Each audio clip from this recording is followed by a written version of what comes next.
Hello friends, स्वागत है आपका सक्सेस मंत्रा ऑनलाइन पाठशाला में। और आज की इस क्लास में हम स्टार्ट करने जा रहे हैं मोस्ट इम्पोर्टेंट क्वेश्चन जो गत परीक्षाओं में पूछे गए प्रश्न हैं। Clear friends? और ये लगभग 300 क्वेश्चन इसके आसपास हमने यहाँ कलेक्ट किए हैं और इसमें कंप्लीट पॉलिटी का एक रिवीजन के तौर पर हमने ये क्लास स्टार्ट की है। तो अब तक हम इस क्लास में जो है एक क्लास हमारी यहाँ हो चुकी है जिसमें कि हमने 100 क्वेश्चन कंप्लीट कर लिए हैं। उसी सीरीज़ को आगे बढ़ाते हुए हम स्टार्ट करेंगे आज की क्लास, जिसमें क्वेश्चन नंबर 101 है, निर्विरोध निर्वाचित राष्ट्रपति कौन है? निर्विरोध निर्वाचित राष्ट्रपति कौन है? तो कौन थे वह? नीलम संजीव रेड्डी। Clear friends? नीलम संजीव रेड्डी जो थे वो एक निर्विरोध राष्ट्रपति चुने गए थे। क्लियर? तो इस क्वेश्चन का सही आंसर क्या है? नीलम संजीव रेड्डी। क्लियर? बढ़ेंगे अगले क्वेश्चन की ओर। नेक्स्ट क्वेश्चन है, किन राष्ट्रपतियों की मृत्यु उनके कार्यकाल के दौरान हुई थी? किस किस की मृत्यु उनके कार्यकाल के दौरान हुई थी? फ़खरुद्दीन अली अहमद और डॉक्टर जाकिर हुसैन की। क्लियर? फ़खरुद्दीन अली अहमद और डॉक्टर जाकिर हुसैन की जो मृत्यु हुई थी वह उनके पद पर रहते हुए हुई थी, उनके कार्यकाल के दौरान उनकी मृत्यु हुई थी। क्लियर? अगला क्वेश्चन देखें। क्वेश्चन है, प्रथम कार्यवाहक राष्ट्रपति थे? कौन थे प्रथम कार्यवाहक राष्ट्रपति? बीवी गिरी। बीवी गिरी प्रथम कार्यवाहक राष्ट्रपति के तौर पर नियुक्त किए गए थे। Clear friends? क्वेश्चन का सही आंसर है बीवी गिरी। ठीक। और फ्रेंड्स, अगर अभी तक आपने हमारे चैनल को सब्सक्राइब नहीं किया है तो जाकर के चैनल को सब्सक्राइब कर लें और बेल आइकन भी प्रेस कर लें, जिससे आपको जो भी क्लास यहाँ से दी जाए उनके नोटिफिकेशन आपके पास तक पहुँच जाए। क्लियर? इसी तरीके से और भी हर सब्जेक्ट की जो है यहाँ से क्लास आपको दी जा रही हैं, हिंदी, इंग्लिश और जीएस वगैरह ये सब। क्लियर? तो किसी भी एग्ज़ाम्स के लिए आप यहाँ पर आकर के हमसे जुड़ सकती हैं। डेली यहाँ से क्लास आपको दी जाती हैं। ठीक। चलिए क्वेश्चन देखते हैं। दोनों सदनों का अधिवेशन ना चल रहा हो तो अध्यादेश जारी करता है।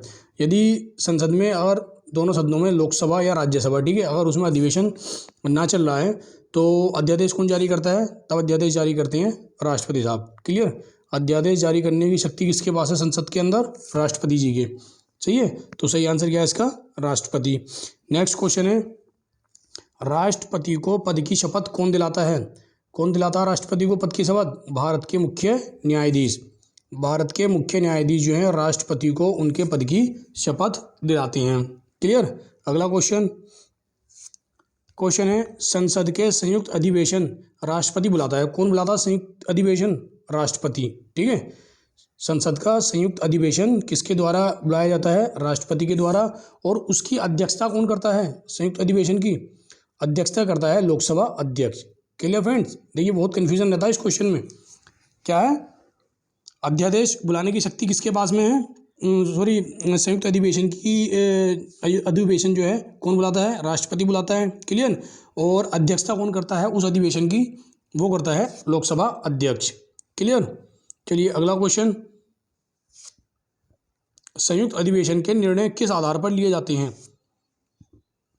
संयुक्त अधिवेशन के निर्णय किस आधार पर लिए जाते हैं? तो किस आधार पर लिए जाते हैं ये? बहुमत के आधार पर। क्लियर? किसके आधार पर लिए जाते हैं? बहुमत के आधार पर जो है संयुक्त अधिवेशन के निर्णय लिए जाते हैं। क्लियर? ये क्लास जो है रिवीजन के तौर पे हमने यहाँ उठाया है इस क्लास को। ठीक है? सभी क्वेश्चन जो है प्रीवियस ईयर क्वेश्चंस हैं जो भिन्न भिन्न एग्जामों में आए हुए क्वेश्चन हैं। तो उम्मीद करता हूँ ये क्लास जो है आप लोगों के लिए काफ़ी हेल्पफुल रहने वाली है। ठीक है? तो क्लास में लास्ट तक बने रहें। एक एक क्वेश्चन बड़ी अच्छी तरीके से हमने यहाँ पर लिया है और सभी को यहाँ हम देखेंगे। आपका बेहतर रिवीजन यहाँ हो जाएगा। क्लियर? चलिए क्वेश्चन है, असंभव राष्ट्रपति और उपराष्ट्रपति का वेतन प्रदान किया जाता है। राष्ट्रपति और उपराष्ट्रपति का वेतन प्रदान किया जाता है। कहाँ से दिया जाता है इनको वेतन? भारत की संचित निधि से। ठीक है? संचित निधि के द्वारा जो है राष्ट्रपति और उपराष्ट्रपति का वेतन दिया जाता है। क्लियर? चलिए अगला क्वेश्चन, सर्वप्रथम राष्ट्रपति शासन कहाँ लागू हुआ था? सबसे पहले राष्ट्रपति शासन कहाँ लगाया गया था? ये लगाया था पंजाब में। ठीक है। सबसे पहले भारत के अंदर राष्ट्रपति शासन लगा था पंजाब में, और कब लगा था ये? 1951 में। क्लियर? 1951 में सबसे पहले भारत के अंदर राष्ट्रपति शासन लगा था पंजाब राज्य में। क्लियर? अगला क्वेश्चन देखें, देखते हैं अगला क्वेश्चन क्या है। क्वेश्चन है राष्ट्रपति शासन की न्यूनतम तथा अधिकतम अवधि क्या है? ठीक है, राष्ट्रपति शासन न्यूनतम कितने समय तक लगाया जा सकता है और अधिकतम कितनी अवधि तक उसको लगाया जा सकता है राष्ट्रपति शासन को? तो न्यूनतम तो राष्ट्रपति शासन 6 माह के लिए लगाया जा सकता है। ठीक है, 6 माह तक, 6 माह के लिए जो है न्यूनतम अवधि है इसकी, कम से कम 6 माह के लिए लगेगा राष्ट्रपति शासन लगाया जा सकता है। या फिर अधिकतम अगर इसकी अवधि की बात करें तो यह है 3 वर्ष तक, 3 वर्ष तक जो है राष्ट्रपति शासन को लगा सकते हैं, 6 माह से 3 वर्ष तक के बीच में। क्लियर? ठीक, देखते हैं अगला क्वेश्चन। क्वेश्चन है संविधान के किस अनुच्छेद के तहत भारत में एक उपराष्ट्रपति होगा? उपराष्ट्रपति का विवरण किस अनुच्छेद में दिया गया है? उपराष्ट्रपति के बारे में दिया गया है अनुच्छेद 63, अनुच्छेद 63 में जो है उपराष्ट्रपति के बारे में जो है दिया गया है। क्लियर? तो सही आंसर क्या है इसका? अनुच्छेद 63। नेक्स्ट क्वेश्चन है यदि राष्ट्रपति का पद रिक्त हो तो उसका कार्यभार कौन संभालेगा? अगर राष्ट्रपति अपने पद पर नहीं है, मतलब उनका पद रिक्त है, तो उस समय उसका कार्यभार कौन संभालेगा? राष्ट्रपति की भूमिका कौन निभाएगा? तब राष्ट्रपति के ना रहते हुए जो है उनके पद पर कौन कार्य करेगा? उपराष्ट्रपति। ठीक है, राष्ट्रपति की पद अगर रिक्त है तो राष्ट्रपति का पद का कार्यभार कौन संभालता है? उपराष्ट्रपति। सही आंसर क्या है इसका? उपराष्ट्रपति। ठीक, अगला क्वेश्चन है राष्ट्रपति तथा उपराष्ट्रपति के चुनाव संबंधी विवादों को निपटाता है। भाई, जो भी राष्ट्रपति या फिर उपराष्ट्रपति से संबंधित जितने भी विवाद हैं, ठीक है, राष्ट्रपति और उपराष्ट्रपति के चुनाव से संबंधित जितने भी विवाद हैं उनका निपटारा कौन करता है? वो सब देखता है सर्वोच्च न्यायालय। ठीक है, सुप्रीम कोर्ट जो है राष्ट्रपति और उपराष्ट्रपति के चुनाव से संबंधित जितने भी विवाद होते हैं उन सब का निपटारा कौन करता है? सर्वोच्च न्यायालय। तो सही आंसर इसका सर्वोच्च न्यायालय। अगला क्वेश्चन, प्रथम उपराष्ट्रपति थे, कौन थे प्रथम उपराष्ट्रपति? Doctor S Radhakrishnan. Doctor S Radhakrishnan जो है प्रथम उपराष्ट्रपति थे। ठीक, सही आंसर क्या है इसका? प्रथम उपराष्ट्रपति डॉक्टर एस राधाकृष्णन। क्लियर? अगला क्वेश्चन है यदि राष्ट्रपति और उपराष्ट्रपति दोनों अनुपस्थित हों, कौन कौन? राष्ट्रपति भी अनुपस्थित हैं और उपराष्ट्रपति भी अनुपस्थित हैं, तब इनकी अनुपस्थिति में राष्ट्रपति का कार्यभार कौन संभालेगा? एक तो था जब राष्ट्रपति अनुपस्थित थे तब तो कार्यभार संभाल रहे थे उपराष्ट्रपति, और अगर उपराष्ट्रपति भी अनुपस्थित हैं, सही है, तब कौन संभालेगा कार्यभार राष्ट्रपति का? सर्वोच्च न्यायालय के मुख्य न्यायाधीश। Clear friends? सर्वोच्च न्यायालय के मुख्य न्यायाधीश जो है राष्ट्रपति का कार्यभार संभालेंगे।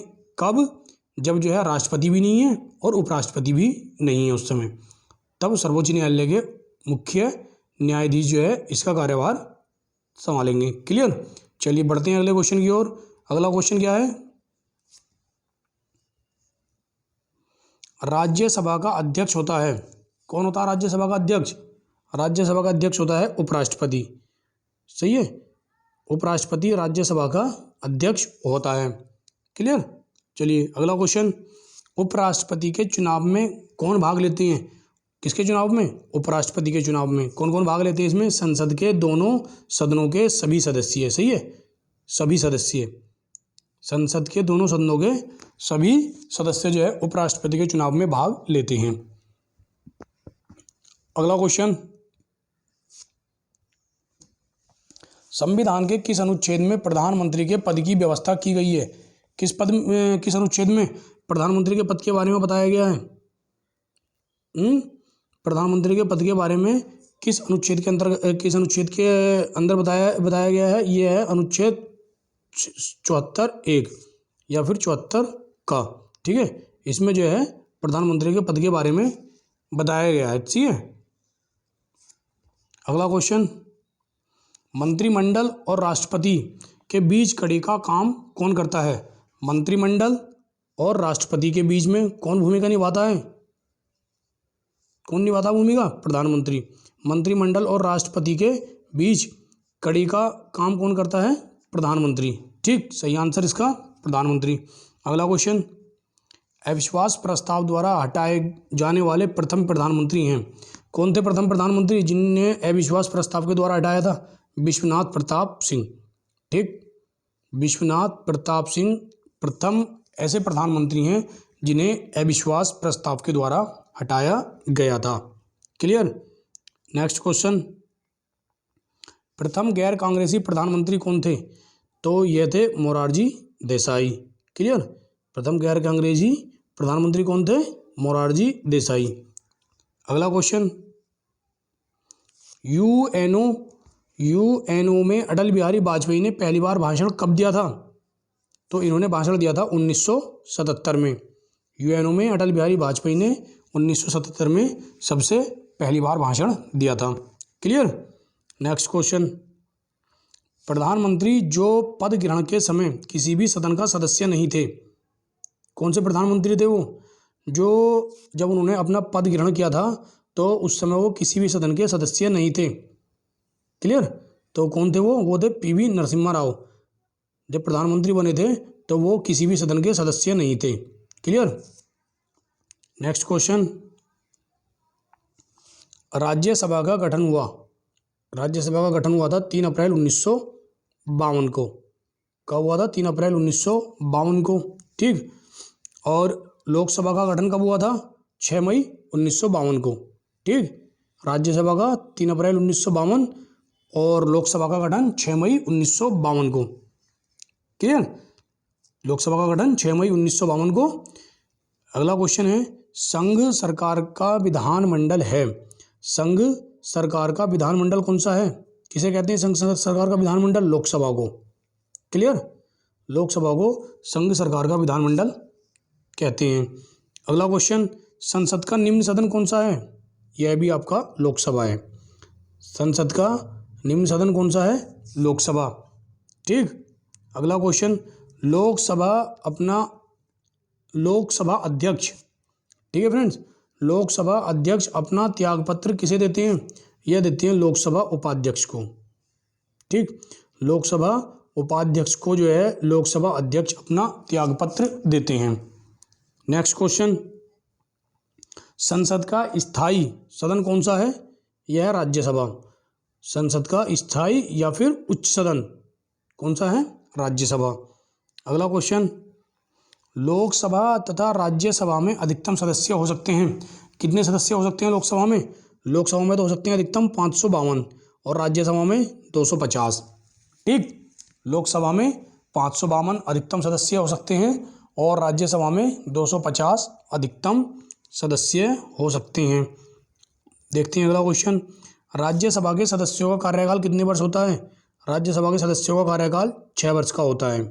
कितने वर्ष का? 6 वर्ष का। अगला क्वेश्चन, लोकसभा के सदस्यों का कार्यकाल कितना होता है? और लोकसभा के सदस्यों का कार्यकाल होता है 5 वर्ष। क्लियर। लोकसभा का तो है 5 वर्ष और राज्यसभा का 6 वर्ष। ठीक। चलिए अगला क्वेश्चन देखें। नेक्स्ट क्वेश्चन क्या है? प्राक्कलन समिति में सदस्य होते हैं, प्राक्कलन समिति में कितने सदस्य होते हैं? प्राक्कलन समिति में सदस्य होते हैं 30 और 30 के 30 सदस्य कहाँ से होते हैं? लोकसभा से। ठीक। 30 के 30 सदस्य लोकसभा से होते हैं। ठीक है। कौन सी समिति में? प्राक्कलन समिति में। कितने सदस्य होते हैं प्राक्कलन समिति में? 30 सदस्य।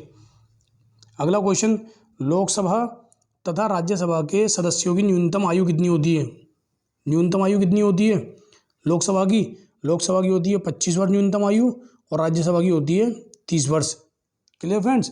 तो लोकसभा की न्यूनतम आयु, लोकसभा के सदस्यों की न्यूनतम आयु कितनी हुई? 25 वर्ष और राज्यसभा के सदस्यों की न्यूनतम आयु कितनी हुई? 30 वर्ष। अगला क्वेश्चन, लोकसभा की अवधि बढ़ाई जा सकती है, लोकसभा की अवधि बढ़ाई जा सकती है, कब बढ़ाई जा सकती है लोकसभा की अवधि? लोकसभा का मतलब टाइम पीरियड कब बढ़ाया जा सकता है? वैसे कितना टाइम होता है इसका? 5 साल का। और अगर इससे ज़्यादा अगर बढ़ाना है इसको तो किस स्थिति में बढ़ा सकते हैं इसको? संकट काल की स्थिति में। ठीक। संकट काल की स्थिति में जो है लोकसभा का जो है कार्यकाल बढ़ाया जा सकता है। अगला क्वेश्चन है, संघीय मंत्रिपरिषद अपने आचरण के लिए उत्तरदायी होता है। तो ये संघीय मंत्रिपरिषद किसके प्रति उत्तरदायी होता है? ये होता है लोकसभा के प्रति उत्तरदायी। क्लियर? संघीय मंत्रिपरिषद जो है लोकसभा के प्रति उत्तरदायी होता है। अगला क्वेश्चन है, लोकसभा की कार्यवाही चलाने के लिए कुल संख्या का उपस्थित होना आवश्यक है। तो कुल सदस्य संख्या का कितना होना आवश्यक है लोकसभा की कार्यवाही चलाने के लिए? 1/10। कुल संख्या का 1/10 सदस्य अगर लोकसभा में हैं तो जो है उसकी कार्यवाही हो सकती है। ठीक है, उसकी कार्यवाही चला सकती हैं। क्लियर? 1/10 सदस्य, क्लियर है ना? तो कार्यवाही जो है उसकी चल सकती है लोकसभा की। क्वेश्चन है नेक्स्ट, राज्यसभा के सदस्यों का चुनाव होता है कौन सी पद्धति के द्वारा होता है? एकल संक्रमणी पद्धति से जो है राज्यसभा के सदस्यों का चुनाव किया जाता है। अगला क्वेश्चन देखें। नेक्स्ट क्वेश्चन है, प्रथम लोकसभा अध्यक्ष कौन थे? प्रथम लोकसभा अध्यक्ष थे जीवी मावलंकर। मोस्ट इंपोर्टेंट क्वेश्चन है सभी जितने भी हैं। ठीक है, इन क्वेश्चनों को आप ऐसे ही नहीं समझना, ये प्रीवियस ईयर्स के सभी क्वेश्चन हैं और यहाँ सब एक जगह आपको मिल गए, तो इससे उम्मीद करता हूँ मैं बेहतर रिवीजन आपका कहीं हो नहीं सकता। ठीक है, तो इस वीडियो को ज़्यादा से ज़्यादा देखें, एक बार नहीं 2 बार, जितना हो सके उतना देखें, जिससे कि जो है मोस्ट इंपोर्टेंट क्वेश्चन आपके रिवाइज होते रहें आसानी से। ठीक, चलिए देखते हैं क्वेश्चन। क्वेश्चन है, राज्यसभा के कितने सदस्य प्रति 2 वर्ष पश्चात सेवानिवृत्त होते हैं? भाई राज्यसभा के जो सदस्य हैं वो प्रत्येक 2 वर्ष में जो है ना वो रिटायर्ड होते हैं। तो कितने सदस्य रिटायर्ड होते रहते हैं इसके?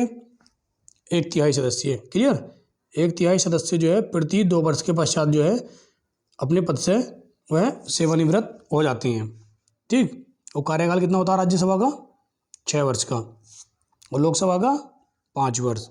लोकसभा की अधिकतम सदस्य संख्या कितनी है, कितनी हो सकती है? 552। और राज्यसभा की अधिकतम सदस्य संख्या कितनी हो सकती है? 250। क्लियर? चलिए, लोकसभा और राज्यसभा में सर्वाधिक प्रतिनिधि किस राज्य से हैं? तो लोकसभा और राज्यसभा में हैं उत्तर प्रदेश से। क्लियर? लोकसभा और राज्यसभा में सर्वाधिक प्रतिनिधि उत्तर प्रदेश राज्य से हैं। ठीक, अगला क्वेश्चन देखें। क्वेश्चन है, वित्त मंत्री द्वारा वार्षिक बजट किस सदन में पेश किया जाता है? तो कौन सा बजट? वार्षिक बजट। ठीक, वार्षिक बजट जो है लोकसभा में लाया जाता है। ठीक है फ्रेंड्स, वार्षिक बजट को जो है वित्त मंत्री कहाँ पेश करते हैं? लोकसभा में। ठीक, तो क्वेश्चन का सही आंसर इसका लोकसभा।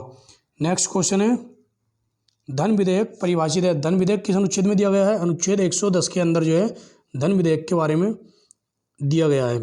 अनुच्छेद 110 में धन विधेयक को परिभाषित किया गया है। क्लियर? नेक्स्ट क्वेश्चन, और वित्त विधेयक किस अनुच्छेद में है? वित्त विधेयक है अनुच्छेद 112। क्लियर? धन विधेयक तो हुआ 110। Clear friends? और अनुच्छेद जो है वित्त विधेयक वो आपका अनुच्छेद 112 में। क्लियर? अगला क्वेश्चन देखते हैं, कोई विधेयक धन विधेयक है या नहीं, इसका निर्धारण कौन करता है? ये करते हैं लोकसभा अध्यक्ष। लोकसभा अध्यक्ष ही बताते हैं कि विधेयक धन विधेयक है या फिर नहीं। ठीक, अगला क्वेश्चन, धन विधेयक को राज्यसभा में विचारार्थ अपने पास रख सकती है। धन विधेयक को राज्यसभा विचारार्थ के लिए अपने पास कितने दिनों तक रख सकती है? 14 दिन तक के लिए। सही है, 14 दिन के बाद जो है उसे धन विधेयक को जो है वापस लौटाना होगा। क्लियर? 14 दिनों तक राज्यसभा अपने पास रख सकती है धन विधेयक को, उसके बाद जो है वापस लौटाना होगा उसे। अगला क्वेश्चन, धन विधेयक लोकसभा में प्रस्तुत करने से पूर्व अनुमति लेना आवश्यक है राष्ट्रपति की। ठीक है, धन विधेयक को लोकसभा में प्रस्तुत करने से पूर्व राष्ट्रपति की अनुमति आवश्यक होती है। क्लियर? चलिए अगला क्वेश्चन, अनुच्छेद 360 के तहत किसके? अनुच्छेद 360 के तहत वित्तीय आपात की घोषणा की जाती है। कौन करता है वित्तीय आपात की घोषणा? राष्ट्रपति। और किस अनुच्छेद के तहत? अनुच्छेद 360। मतलब वित्तीय आपात जो है कौन से अनुच्छेद में दिया गया है? अनुच्छेद 360 में। क्लियर?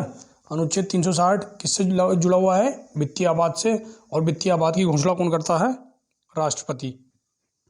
अगला क्वेश्चन, धन विधेयक प्रस्तुत किया जाता है, कहाँ प्रस्तुत करते हैं धन विधेयक को? लोकसभा में। ठीक, धन विधेयक को लोकसभा में प्रस्तुत किया जाता है। नेक्स्ट क्वेश्चन देखें, एक व्यक्ति को 2 या अधिक राज्यों का राज्यपाल नियुक्त हो सकता है। ठीक है, 2 या अधिक राज्यों का राज्यपाल नियुक्त हो सकता है।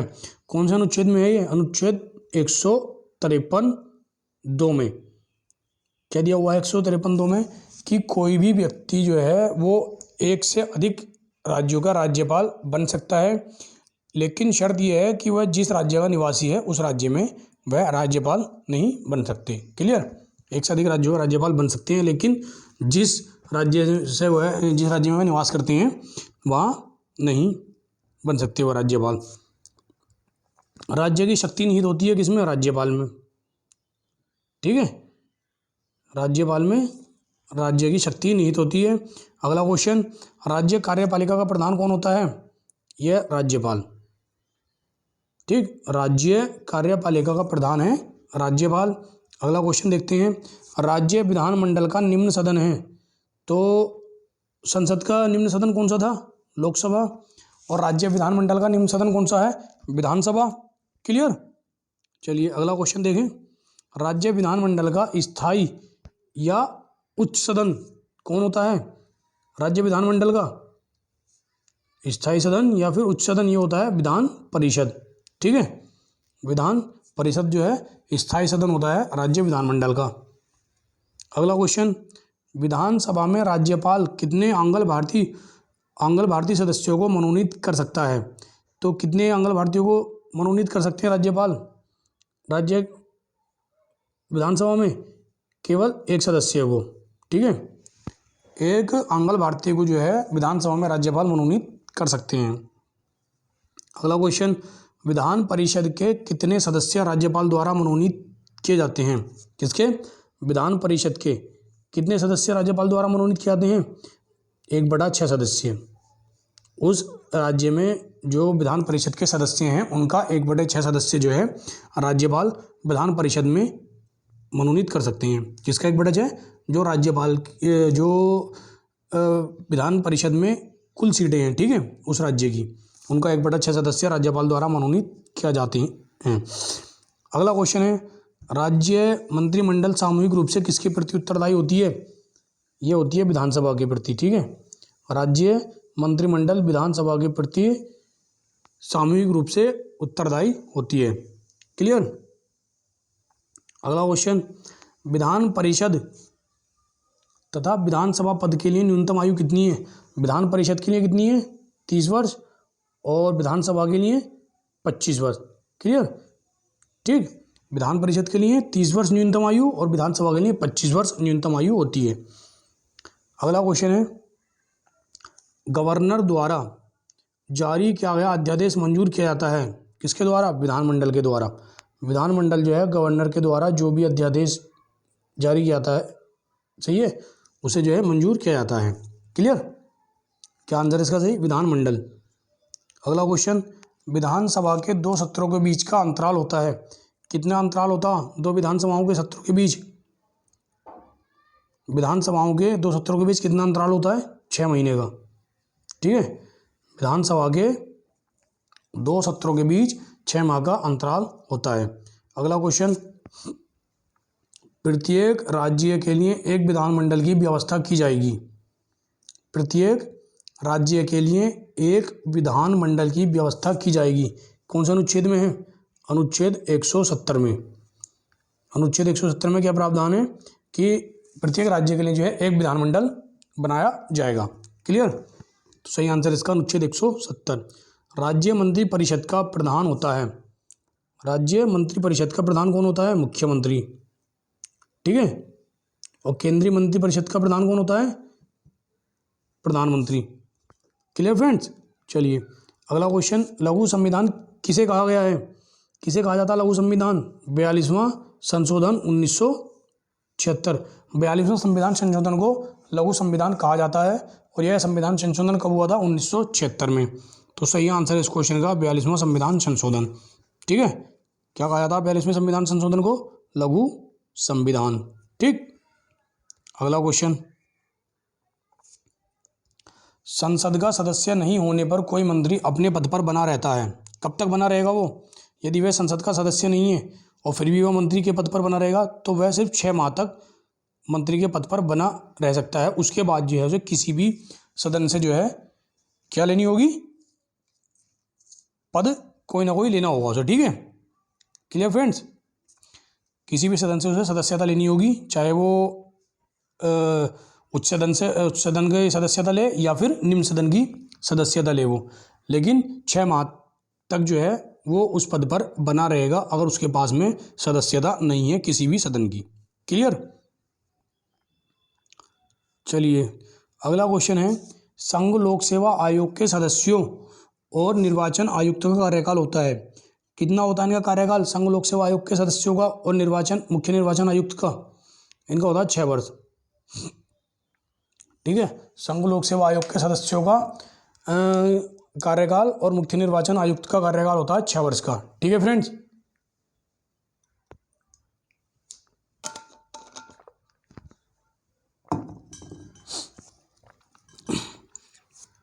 चलिए अगला क्वेश्चन देखेंगे। अगला क्वेश्चन है, आपातकाल की उद्घोषणा के कितने दिनों के भीतर संसद की स्वीकृति जरूरी है? 1 माह के भीतर। ठीक है, 1 माह के भीतर जो है संसद की स्वीकृति जरूरी होती है आपातकाल की उद्घोषणा के लिए। ठीक है, चलिए अगला क्वेश्चन, प्रश्नकाल की अवधि होती है, कितनी होती है प्रश्नकाल की अवधि? 1 घंटा की। ठीक, अगला क्वेश्चन देखें, शून्यकाल है, मोस्ट इंपोर्टेंट क्वेश्चन है, क्वेश्चन पूछे हुए क्वेश्चन है सारे जितने भी हैं।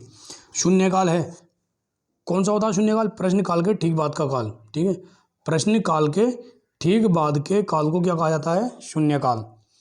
अगला क्वेश्चन, 12 बजे से 1 बजे तक का समय क्या कहलाता है संसद में? उसे क्या बोलते हैं? शून्यकाल। ठीक है, 10वीं अनुसूची किससे संबंधित है? यह दल बदल अधिनियम से। 10वीं अनुसूची संबंधित है दल बदल अधिनियम से। क्लियर? अगला क्वेश्चन, दल बदल विरोधी कानून को मान्यता दी गई थी कौन से संविधान संशोधन के द्वारा? 52वां संविधान संशोधन 1985 के द्वारा जो है दल बदल विरोधी कानून को मान्यता प्रदान की गई थी। क्लियर? कौन सा संविधान संशोधन? 52वां संविधान संशोधन। अगला क्वेश्चन, सर्वप्रथम गैर कांग्रेसी सरकार का गठन हुआ था, कहाँ हुआ था सबसे पहले गैर कांग्रेसी सरकार? ये थी केरल में। ठीक, केरल में जो है इसका गठन किया गया था और 1957 में। क्लियर? और पहले गैर कांग्रेसी प्रधानमंत्री कौन थे? मोरारजी देसाई। अगला क्वेश्चन है, संसदीय समितियों का कार्यकाल होता है, कितना कार्यकाल होता है संसदीय समितियों का? 1 वर्ष का। संसदीय समितियों का कार्यकाल 1 वर्ष का होता है। नेक्स्ट क्वेश्चन की ओर बढ़ेंगे। क्वेश्चन है हमारा, केंद्रीय मंत्रिमंडल से त्यागपत्र देने वाले पहले व्यक्ति थे। कहाँ, किससे त्यागपत्र देने वाले? केंद्रीय मंत्रिमंडल से त्यागपत्र देने वाले पहले व्यक्ति थे श्यामा प्रसाद मुखर्जी। ठीक है, कौन थे? श्यामा प्रसाद मुखर्जी ने जो है केंद्रीय मंत्रिमंडल से जो है त्यागपत्र दिया था सबसे पहले। अगला क्वेश्चन, अनुसूचित जाति एवं जनजाति को आरक्षण सुविधा प्रदान की गई थी। अनुसूचित जाति और अनुसूचित जनजाति को आरक्षण की सुविधा कब दी गई थी? 8वां संविधान संशोधन 1959 के द्वारा। किसके द्वारा? 8वां संविधान संशोधन 1959 के द्वारा जो है अनुसूचित जाति और अनुसूचित जनजाति को जो है आरक्षण की सुविधा प्रदान की गई। क्लियर? अगला क्वेश्चन देखेंगे, वॉरेन हेस्टिंग्स बंगाल का गवर्नर जनरल बना था। कब बना था ये बंगाल का गवर्नर जनरल? 1773 के रेगुलेटिंग एक्ट के द्वारा। ठीक है, कब बना था? 1773 में, और रेगुलेटिंग एक्ट के द्वारा जो है इसे बंगाल का गवर्नर जनरल बनाया गया। कौन से एक्ट के द्वारा? 1773 के रेगुलेटिंग एक्ट के द्वारा जो है वॉरेन हेस्टिंग्स को बंगाल का गवर्नर जनरल बनाया गया।